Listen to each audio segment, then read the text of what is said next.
Hola, ¿qué tal a todos? Hoy nos encontramos nuevamente en Ajedrez de Punta para mostrar una partida del legendario Manuel Lasker. Como ustedes saben, Manuel Lasker obtuvo el título del mundo en el año 1894 hasta 1921, ganándole a Steiny. Lasker nació en el año 1868 en Prusia y muere en Nueva York en el año 1941. Fue ajedrecista, matemático y filósofo. Y por supuesto estuvo en la corona como el que más años tuvo el título mundial, 27 años como campeón del mundo. La partida que veremos ahora es una pequeña joya de Lasker, ¿sí? que la juega en el año 1889 contra Johann Bauer.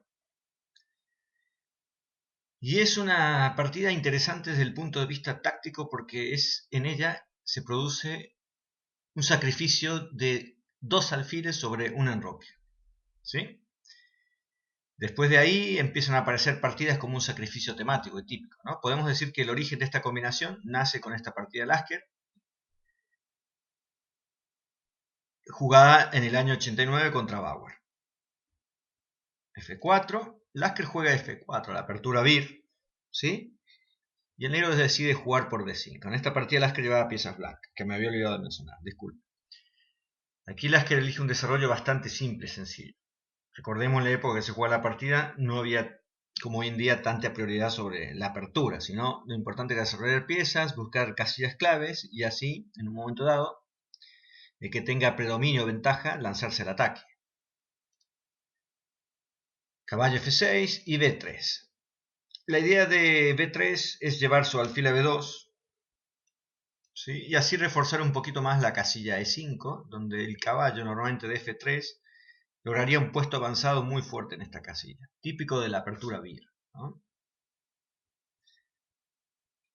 El negro decide jugar de manera normal, lo cual permite en cierta manera a las blancas quedarse con ventaja. Posiblemente lo correcto sea aquí avanzar el peón a D4. Y no es tan claro que el blanco tenga ventaja. Por eso era importante para Lasker haber desarrollado el caballo F3. Volvamos a la partida. Luego de B3 dijimos E6. Entonces permite ahora a Lasker situar el alfil en la diagonal A1 H8, alfil E7. Y aquí, de manera original, lleva su alfil a D3. Esto parece que en cierta manera incordia un poco el desarrollo del caballo de B1, pero este caballo seguramente tendrá el propósito en un futuro de ir a C3 y E2, ¿sí? Mientras que los dos alfiles apuntan especialmente sobre el flanco de rey en caso de que las negras decidan rocarse corto, que fue lo que pasó en la partida. Luego de alfil de 3, el negro jugó B6, Lasker saca su caballo F3. La partida transcurre de manera bastante lógica, ¿sí? Y saca el caballo blanco a C3. Caballo BD7, ambos se enrocan. Y como dijimos anteriormente, el caballo en C3 lo que hace obstruye el alfil de B2.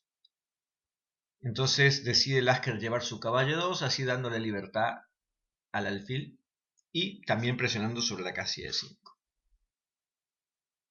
C5, jugada natural. Lasker lleva el caballo G3 con miras de saltar posiblemente a un H5 y así eliminar un defensor del flanco del rey, que sería el caballo de F6. Dama C7 y caballo E5. Caballo por, alfil por y dama C6.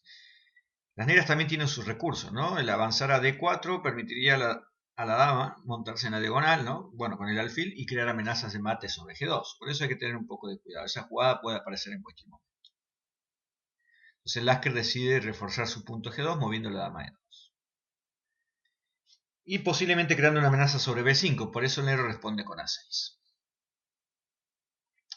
Es interesante esta posición. A veces yo la pongo como un ejercicio de táctica, porque a partir de ahora el blanco empieza a desarrollar un ataque demoledor. Casi podríamos decir que la posición es ventaja decisiva. Parece increíble, ¿no? Decir y afirmar que el blanco tenga ventaja decisiva. Pero a veces debemos contar, digamos, piezas y ver si en la armonía del juego de las blancas es superior al juego de las negras. Por ejemplo, el alfil de D3 apunta sobre el enroque de las negras. El alfil de E5 también.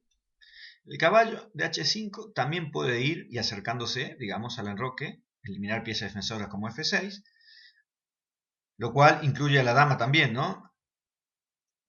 Y tampoco tenemos que, digamos, dejar afuera la torre de F1, que también puede trasladarse por F3 y por una tercera fila. Si ponemos a contar piezas, el blanco tiene 5 piezas, mientras que el negro defiende con el caballo de F6 y el alfil de 7. Indudablemente la superioridad numérica de las blancas es enorme sobre el rey de las negras. Esto se llama armonía. Esto es importante cuando ataquemos, ver qué cantidad de piezas tenemos para iniciar nuestro asalto. El blanco tiene 5 piezas, mientras el negro defiende con 2. O sea que en la lucha debería perdernos. Si en caso que simplifiquemos sus piezas defensoras, nos quedaríamos con bastante efectivos para crear amenazas. Mientras que el negro tiene dividido el ejército, por un lado en el flanco rey 2 piezas y otro por el flanco damas, mientras que el blanco armoniza más en las posibilidades de ataque. Entonces ahora Lasker, en su juventud, como gran táctico que era, decide saltar con su caballo H5. Esta jugada tiende a eliminar el caballo de F6, el defensor. Así el rey queda más solitario, digamos, ¿no? A la defensa. Resulta difícil aquí jugar a las negras, aconsejar algo, ¿no? Supongamos que decidamos retirar el caballo a E8. ¿Sí? Su intención sería llevar el peón de F7 a F5 y así, en cierta manera, obstruir la diagonal B1-H7 del alfil en D3 y en cierta manera equilibrar, digamos, incluso con la torre, traer como pieza defensiva, ¿no? Pero en este caso, el blanco hubiera tenido el golpe de alfil por G7. Y luego de caballo por G7, la dama se llevaría a G4 con ventaja ganadora prácticamente, ¿no? La única forma de defenderse el mate es devolviendo la pieza, pero la cobertura del rey negro desaparecerían prácticamente todos sus peones y el blanco tendría unas posibilidades de ataque prácticamente de mate en esta posición, ¿no? Lo bueno que aquí Bauer, ¿sí?, contra caballo H5 decide tomar, ¿no? Parece lógico por parte de las blancas jugar dama por, que es lo que esperaba posiblemente, pero por supuesto aquí luego de F5 anularía uno de los alfiles, el alfil de D3, la torre empezaría, digamos, a defender la segunda fila y incluso el alfil de 7 se iría a F6. Fíjense que ahora, con esa jugada, el blanco solamente tendría a su disposición la dama y el alfil para atacar y posiblemente la torre F3. 3 piezas contra 2, pero bueno, ya la superioridad numérica ya es casi mínima, ¿no? Incluso la dama podría ir a E8, en los peores de los casos, las negras, para defender, digamos, si es necesario, su flanco de rey. Pero luego de caballo H5 dijimos, uno hubiera esperado, digamos, el dama por, ¿no? Pero aquí Lasker decide sacrificar el alfil en H7. Obliga prácticamente a comer, ¿sí? Y luego de dama por jaque, decide iniciar, como había mencionado al principio del vídeo, el segundo sacrificio. La idea de este sacrificio es romper la cobertura de peones de las negras, ¿sí? Para dar mate necesito 2 piezas, como mínimo. A veces se puede dar el caso con una sola pieza. Pero ya al desaparecer los peones, la cobertura del rey de las negras, entonces la dama y la torre blanca, ¿sí?, podrían crear un mate típico que nosotros hemos aprendido, ¿sí? En caso de rey por, que fue lo que pasó en la partida, el jaque, y a rey H7, torre F3, ¿sí? La idea es amenazar mate en H3.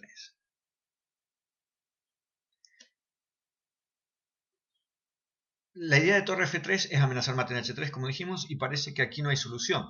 Pero misteriosamente aquí el negro tiene E5, por eso jugó su rey H7.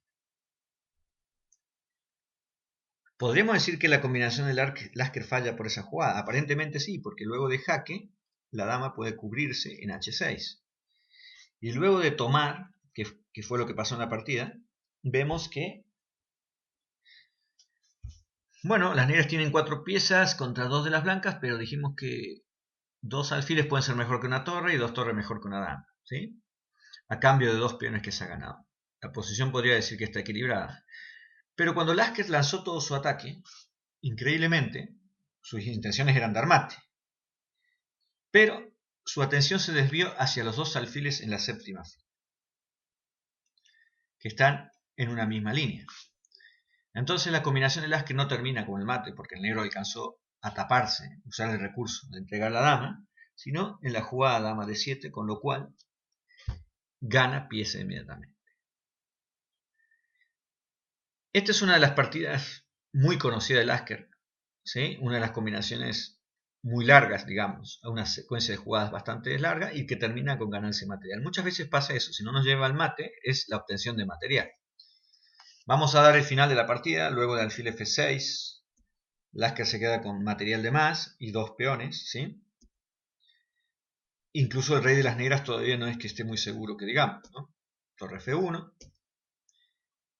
torre B8, dama de 7. Lasker todavía tiene la intención de llevar su dama G4 y pasar la torre por la trasera para pegar mate. Jaque, alfil G7. Bueno, era una opción, pero luego de alfil por E5 hubiera venido dama G6 amenazando el alfil y el mate en F7. Y si en caso de F6 se hubiera perdido pieza. Ya nos hubiéramos quedado con mucho material de más. Entonces vemos que la mejor opción es alfil G7, pero el peón blanco avanza de 6. Seguimos presionando sobre F7, dice Lasker, obliga a F6 y con esta jugada se gana una de las 2 torres. Otra pequeña combinación, ¿no? Lo cual asegura una ventaja material cada vez más grande. Ahora no solo teníamos antes calidad, sino ahora que tenemos peones, 3 peones y una torre. Aquí el negro podría haber abandonado, se sigue un par de jugadas más, Lasker cosecha más material y por supuesto al tener dama de más no le importaría entregar, ¿no? Y aquí el negro decide abandonar. Esta es una partida bastante sencilla, ¿no? En el sentido de... Bueno, sencilla no podemos decir que es sencilla, pero parece sencilla, ¿no? Lo importante es recordar este sacrificio de los 2 alfiles, ¿sí? Digamos, rompiendo la cobertura del rey, entonces el rey queda solitario, entonces con las piezas pesadas uno puede crear amenazas de mate. Bueno, les agradecemos a todos y esperemos que les haya sido de agrado este vídeo y les recomendamos seguir las publicaciones del sitio ajedrezdepunta.com y también seguirnos en Facebook y en el canal de YouTube. Ante todo, muchas gracias y esperemos y los esperamos para un próximo vídeo más adelante.